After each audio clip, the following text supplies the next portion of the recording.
In this attack, two individuals were involved, a man and a woman, both armed with assault rifles. Allegedly, Kurdish militants are being held responsible for the assault just outside the capital Ankara on Turkish Aerospace Industries. A prominent defense company and facility is known for producing drones, jets, and other military and commercial equipment. The attack reportedly began around 3 p.m., when a yellow taxi arrived and stopped directly in front of the facility's gates. Two heavily armed individuals, a man and a woman, exited the vehicle. As they emerged, chaos unfolded with bystanders fleeing in panic. During this commotion, at least one person was struck and fell to the ground, likely as a result of gunfire. As noted, the attackers, showing little urgency, approached the entrance of the complex, seemingly taking their time to assess the area before proceeding. One person was already lying motionless on the ground, while another appeared to be crawling, likely injured. It is believed that the attackers planted an explosive device at the main gate, which detonated, blowing open the entrance, possibly to create blockades near the entrance. At this point, Turkish military forces arrived on the scene to confront the attackers. However, the damage had already been done.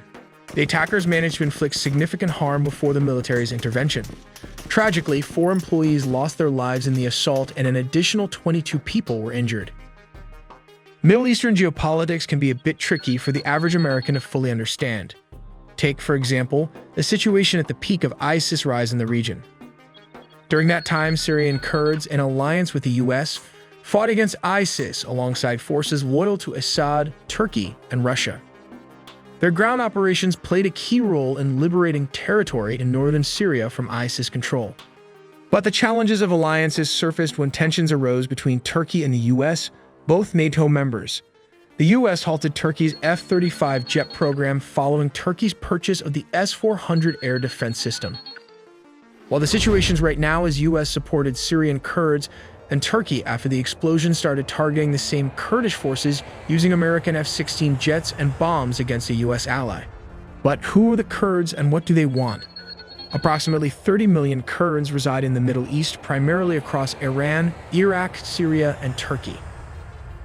In Turkey alone, they make up nearly 1/5 of the population, which totals 79 million. The Kurdistan Workers' Party (PKK), founded by Abdullah Öcalan in 1978, has been engaged in an insurgency against Turkish authorities since 1984. Their main goal is to secure greater cultural and political rights for Kurds, with the long-term aim of establishing an independent Kurdish state.